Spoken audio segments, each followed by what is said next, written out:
मेरा नाम अलका है। सभी मुझे अनु कहकर ही पुकारते हैं। मेरे दोनों बेटे भी घर में पति के सामने भी अनु कहकर ही पुकारते हैं। उनका कहना है कि मैं किसी भी तरह से उनकी मोह नहीं लगती, हम उम्र ही लगती है। दूसरों के सामने जरूर मोह कहकर पुकारते हैं। खैर यह कहानी बेटे के बारे में नहीं, पति के सामने चलती ट्रेन में दो आदमियों द्वारा प्यार की कहानी है। मैंने स्कूल पास किया और कुछ ही महीनों के अंदर एक सरकारी दफ्तर में काम कर रहे एक क्लर्क से शादी हो गई। जैसा करीब सभी लड़कियों के साथ होता है, शादी के पहले कई लड़कों और आदमियों ने मेरी शरीर से खेला। लेकिन मेरी किस्मत, अपनी एक सहेली के बाप को मैं बहुत पसंद करती थी। मैं उसके साथ प्यार करने के लिए भी तैयार थी। एक बार उसे पूरा मौका मिला। हम करीब 2 घंटों अकेले साथ रहे, लेकिन उसकी हिम्मत ही नहीं हुई कि मुझे प्यार कर सके। मेरे पति की किस्मत, नहीं करते रहने पर भी पहली रात ही 3 बार प्यार किया। सच कहूं तो बहुत मस्त कर दिया मेरे पति ने। मैं अपने सभी पुराने आशिक को भूल गई। शादी के 6 साल के अंदर ही मैंने गुप्ता जी के 2 बेटों को जन्म दिया। दूसरे बेटे के जन्म के 1 साल के अंदर ही मेरे पति बड़ा बाबू बन गए। लेकिन साथ ही तबादला भी हो गया। एक छोटे शहर से हम लखनऊ आ गए। मैं क्या, मेरे पति के लिए भी लखनऊ बहुत बड़ा शहर था। नए लोग, नई जगह। वहां एक आदमी ने हमारी बहुत मदद की। यहां बता दूं कि मेरे पति पीडब्ल्यूडी में बड़ा बाबू थे। मदद करने वाले आदमी का नाम राघव था। मेरे पति उनसे पहले कई बार मिल चुके थे, इसलिए उन्होंने राघव की मदद ली। तबादला होने के बाद गुप्ता जी पहली बार लखनऊ आए तो राघव ने उन्हें अपने ही घर में रखा। एक बढ़िया सोसाइटी में 3 कमरे का मकान भी भाड़े पर दिलवा दिया। 1 महीना के बाद गुप्ता जी हमें भी लखनऊ लेकर आ गए। मैं राघव और उनके परिवार से पहली बार ही मिल रही थी, लेकिन राघव हमारे साथ ऐसा व्यवहार कर रहा था मानो हमें सालों से जानता हो। उसकी घरवाली संगीता मुझे बहुत पसंद आई। मैंने इस बात को गंभीरता से नहीं लिया कि राघव की जवान बेटी गीता मेरे पतिदेव के साथ काफी घुल मिल गई है। एक दिन दोपहर में हम और संगीता घर में अकेले थे। वो मुझसे 10 से 12 साल बड़ी थी। संगीता, अनु, तुम इतनी खूबसूरत हो, फिर अपने बदन पर ध्यान क्यों नहीं देती हो? अगर ऐसा ही चलता रहा तो कुछ ही महीनों में तुम मेरी दीदी लगने लगेगी। मैं, दीदी? जब तक बच्चे नहीं हुए थे तब तो किसी ने मेरी ओर नहीं देखा। फिर अब 2 से 2 बच्चे वाली औरत की ओर कौन देखेगा? किसके लिए अपनी जवानी को संभालूं? संगीता, अब तू नहीं जानती है कि तू कितनी सुंदर और मस्त है, लेकिन तू ऐसे ढीले ढाले कपड़ों में रहती हो कि कोई तुम्हारी ओर ध्यान ही नहीं देता।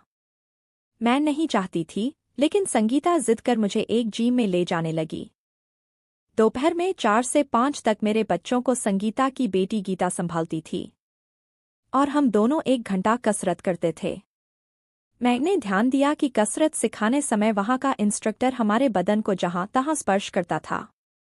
मैंने संगीता से शिकायत की, संगीता, स्पर्श करता है तो उसे करने दो, हमें भी तो अच्छा लगता है।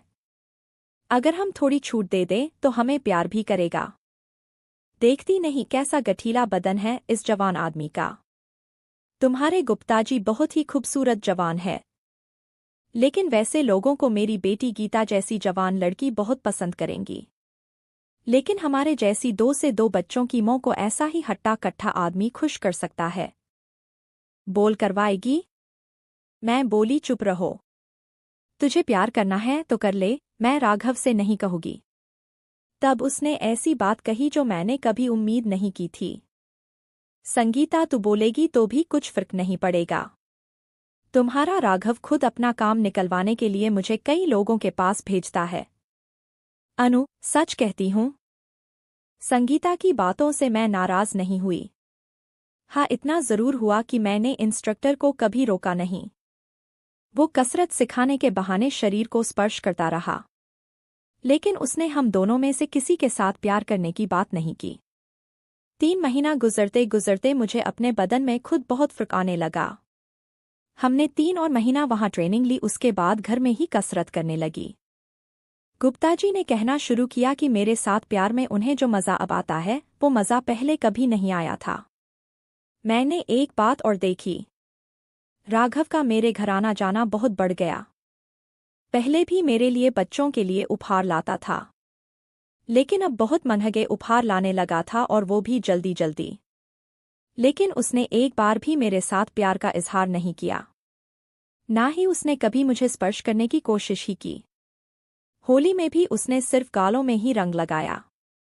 देखा कि गीता भी प्यार से गुप्ता जी को जहां तहां रंग लगा रही है। मैं थोड़ा अलग हट गई। मैंने गुप्ता जी या गीता या संगीता से इस बारे में कुछ नहीं कहा। मुझे ऐसा लगा कि गुप्ता जी और गीता प्यार कर चुके हैं। रात में भी मैंने गुप्ता जी से कुछ नहीं कहा, लेकिन जब वो मुझे प्यार कर रहे थे, तभी मैंने फैसला किया कि पहला मौका मिलते ही राघव या किसी और से जरूर प्यार करूंगी। मुझे दूसरे आदमी की जरूरत महसूस होने लगी थी। तब तक मेरी और संगीता के दोस्ती को 2 साल से ज्यादा हो गया था। संगीता ने मुझे कभी उस जिम के ट्रेनर या किसी और से प्यार करने की जिद नहीं की, लेकिन वो अक्सर दूसरे के साथ की अपनी प्यार के किस्से को खूब मजे लेकर सुनाती थी। संगीता के अनुसार उसने शादी के पहले 2 आदमियों से और बाद में 7 दूसरे आदमियों से प्यार किया था, और उसके पति राघव को सब मालूम था। होली को 2 महीना हो गए और अचानक एक दिन गुप्ता जी ने कहा कि उनकी छुट्टी मंजूर हो गई है। उन्होंने कहा कि अगले हफ्ते हम पहले गुवाहाटी और बाद में दार्जिलिंग जाएंगे। 2 दिन बाद ही मेरे सास ससुर आ गए। इनके आने की मुझे कोई खबर नहीं थी। रात में मैंने पूछा, गुप्ता जी इस बार टूर पर सिर्फ हम दोनों ही जाएंगे, बच्चे मो बाबू के साथ रहेंगे? मैंने बहुत जिद की बच्चों को साथ ले जाने की, लेकिन गुप्ता जी अपनी जिद पर अड़े रहे। अगले शनिवार की सुबह हम नई दिल्ली पहुंचे और दोपहर 2 बजे एक ट्रेन के डब्बे में घुसे। गर्मी का महीना था, लेकिन डब्बा में घुसते ही मेरा पूरा बदन सर्द हो गया। मैं पहले भी ट्रेन में कई बार बैठी थी, लेकिन उस दिन जिस डब्बे में घुसी वैसे डब्बे में पहले कभी नहीं बैठी थी। अपनी सीट पर बैठी। हमारे सामने वाली सीट खाली थी। गुप्ता जी ने बताया कि हम राजधानी एक्सप्रेस में बैठे हैं। उन्होंने यह भी कहा कि यह सबसे महंगी ट्रेन है। मैं इतना खर्चा करने की क्या जरूरत थी? गुप्ता जी रानी, जहां दूसरे ट्रेन 40 से 42 घंटा समय लेंगे, यह ट्रेन हमें 26 घंटा में ही पहुंचा देगी। सच कहता हूं, तुम्हें बहुत बढ़िया लगेगा। मैं बढ़िया तो तब लगेगा जब मैं जिंदा रहूंगी। इस ठंडी में मैं मर ही जाऊंगी। मैं बोल ही रही थी कि पर्दा हटाकर 2 जवान आदमी अंदर घुसे। एक ने ऊपर के बर्थ से एक कंबल उठाकर मेरे ऊपर रखा। वो आदमी, मैडम डरिए मत, हम आपको नहीं मरने देंगे। ये कंबल ओढ़ लीजिए, थोड़ी ही देर में आप गर्म हो जाएंगी। दोनों आदमी सामने के बर्थ पर बैठ गए। वे दोनों बैठे और ट्रेन चलने लगी। गुप्ता जी, आप लोग थोड़ी और देर से आते तो आपकी ट्रेन छूट जाती। एक आदमी, हमारी किस्मत इतनी खराब नहीं कि आप दोनों जैसे खूबसूरत जोड़ी के साथ समय गुजारने का मौका छूट जाए। हम गुवाहाटी जा रहे हैं। आप लोग? गुप्ता जी, हम भी गुवाहाटी तक चल रहे हैं। दूसरा आदमी, अच्छा है, सफर बढ़िया गुजरेगी। गुप्ता जी ने देखा कि नहीं, मालूम नहीं। मुझे साफ दिखाई दिया कि दूसरे आदमी ने मुझे देखते हुए इशारा किया। मैंने मन ही मन कहा कि अगर तुम दोनों में हिम्मत है तो मैं अपने पति के सामने तुम दोनों से चलती ट्रेन में प्यार करने को तैयार हूं। मैंने ध्यान दिया। एक 25 से 26 साल का था और दूसरा 28 से 30 साल का। दोनों का बदन बढ़िया था। न तो दोनों में से कोई गुप्ता जी जैसा खूबसूरत ही था, न ही किसी का राघव जैसा बढ़िया पर्सोनालिटी ही था, लेकिन दोनों बढ़िया दिख रहे थे। दोनों ने सिल्क का पैजामा कुर्ता पहना था। दोनों के गले में सोने की मोटी चेन थी। दोनों हाथों में दोनों ने 5 से 5 अंगूठियों पहना था। दोनों ने अपना अपना एक बड़ा सूटकेस अपने बर्थ के नीचे रखा। एक एक ब्रीफकेस को बगल में दबाकर दोनों हमारे सामने बैठ गए। साफ दिख रहा था कि दोनों बहुत अमीर थे। मैं चुप बैठ सुन रही थी। दोनों ने गुप्ता जी को बातों में उलझा कर रखा।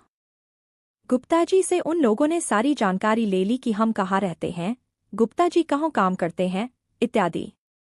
अपने बारे में उन्होंने बताया कि वे सुपारी का धंधा करते हैं, उत्तरी राज्यों को सुपारी सप्लाई करते हैं। हर महीना कम से कम 2 बार दिल्ली का दौरा करते हैं, नया ऑर्डर लेते हैं और पुराना बकाया वसूल करते हैं। उन्होंने बताया कि दोनों सगे भाई हैं। दोनों की शादी हो गई है। बड़े भाई का नाम शिवपाल था और छोटे भाई का नाम था भूषण। दोनों में मुझे बड़ा भाई शिवपाल ज्यादा पसंद आया। वेटर ने पहले हम चारों को पानी का बोतल दिया। वेटर चाय का ट्रे लेकर आया तो उन्होंने ने ही हमारे लिए चाय बनाया। चाय का कप मेरे हाथों में थमाते समय छोटे भाई ने मेरी अंगुलियों को दबा दिया। न तो मैं मुस्कुराई न ही चेहरा ही बनाया। हमने चाय पिया। मुझे बाथरूम लगा। मैंने धीरे से गुप्ता जी से कहा। हम दोनों अपने सीट से खड़े हुए। गुप्ता जी पहले पर्दा हटाकर बाहर गए।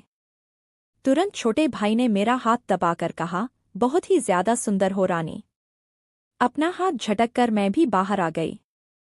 मैंने गुप्ता जी से कोई शिकायत नहीं की। 10 मिनट बाद हम वापस लौटे। लौटते समय मैं दोनों से दूर ही रही। ट्रेन को चालू हुए 1 घंटा से ज्यादा हो गया था। मुझे अब वैसी ठंड नहीं लग रही थी। मैंने कंबल हटा दिया। दोनों ने फिर गुप्ता जी को बातों में उलझाया।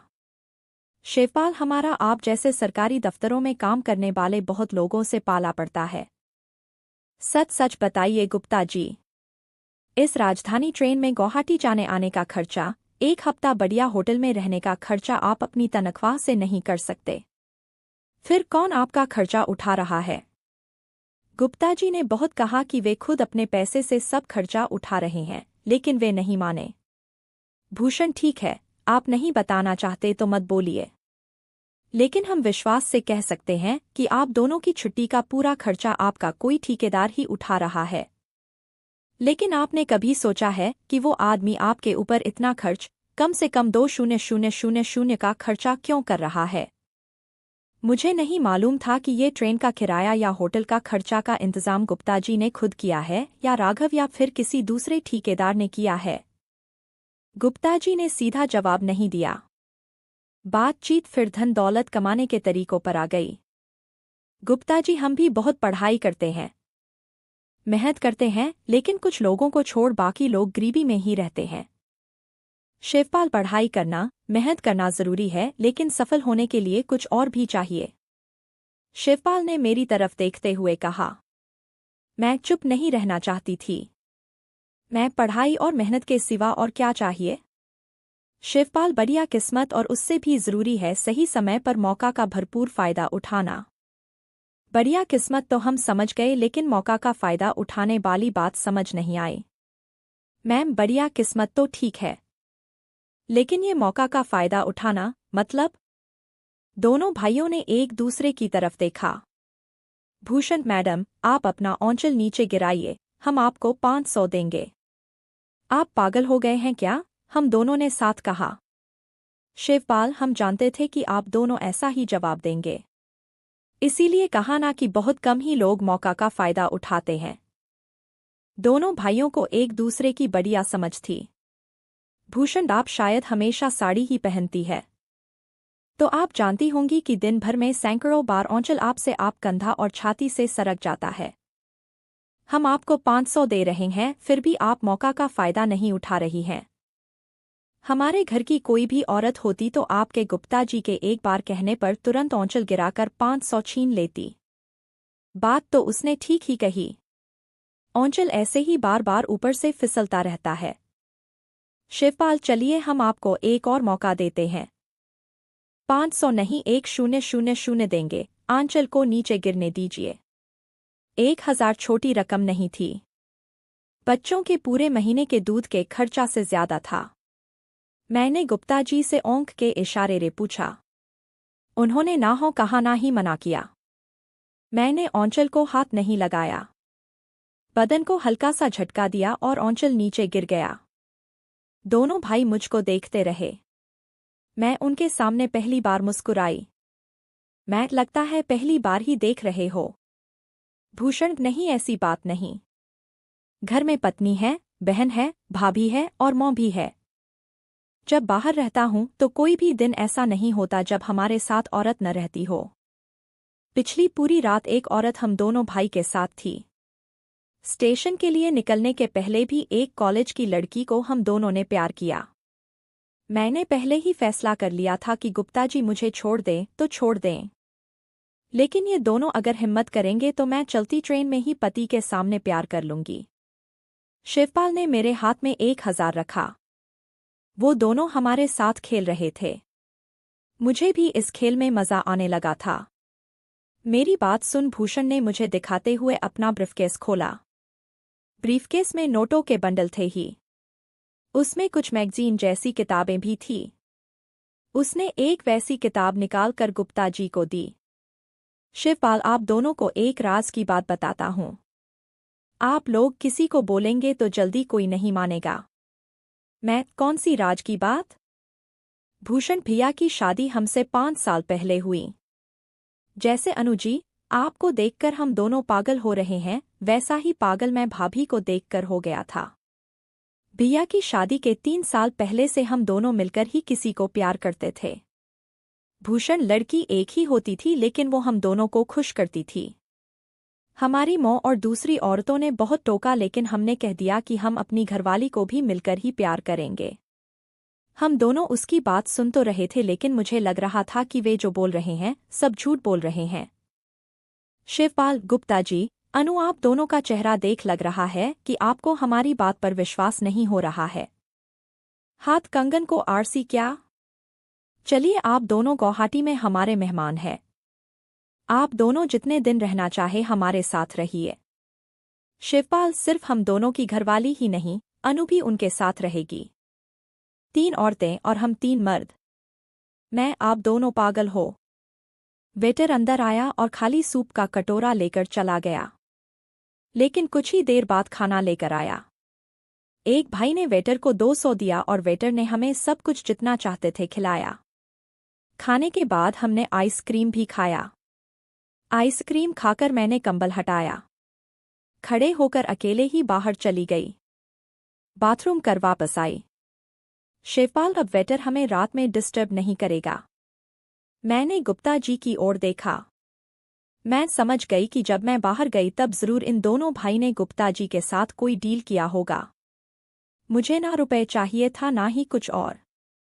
मेरी आंखों के सामने गीता की हरकत बार बार सामने आ रही थी। शिवपाल, गुप्ता जी, गुवाहाटी में आप दोनों हमारे घर में ही रहेंगे। गुवाहाटी से आप दार्जिलिंग जाएंगे लेकिन अनु आपके साथ नहीं जाएगी। अनु हमारे साथ रहेगी और आपके साथ हमारी बहन वीणा जाएगी। वो आपकी घरवाली जैसी रहेगी। वापसी में आप अनु को ले जाइएगा। शिवपाल के घर में रहने में मुझे कोई समस्या नहीं थी। तीनों ने देखा कि मेरे जीभ पर सफ़ेद गाढ़ा रस का लेयर है। वे तीनों देखते रहे और मैंने सारा रस अंदर ले लिया। मैं मुस्कुराई। आखिर तीनों सुबह 5 बजे के बाद सोए लेकिन मुझे नींद नहीं आई। मैं यही सोचती रही कि मैं इतनी बेशर्म कैसे हो गई। बहुत सोचने के बाद इसी नतीजे पर पहुंची कि गीता और गुप्ता जी की प्यार तो एक बहाना है। मैं खुद ही बहुत बेताब हूँ। मैडम, चाय लेंगी या कॉफ़ी? अचानक आवाज़ सुन मैंने देखा। रात बाला ही वेटर ट्रे और थर्मस लेकर खड़ा था। मैंने बगल में देखा। शिवपाल एक कंबल ओढ़ कर सो रहा था। मैंने भी अपने को कंबल से ढक रखा था। मैंने कंबल को झटका। कंबल नीचे गिरा। गुवाहाटी पहुंचकर जैसा कहा था शिवपाल ने मुझे और गुप्ता जी को अपने ही घर में रखा। गुप्ता जी ने शिवपाल की बहन को अपनी घरवाली समझ 9 दिन तक प्यार किया। रात में मुझे प्यार करते समय शिवपाल और भूषण ने पूछा कि उसने सारा रुपया वापस क्यों कर दिया। मुझे सिर्फ बढ़िया आदमी चाहिए, धन दौलत नहीं। 10 दिन बाद जब वे घर लौटे तो मैंने कहा, गुप्ता जी, मैं आपकी घरवाली हूँ, कोई बाजारू नहीं हूँ। उन दोनों ने जो भी रुपया दिया था वो सारा मैंने वापस कर दिया।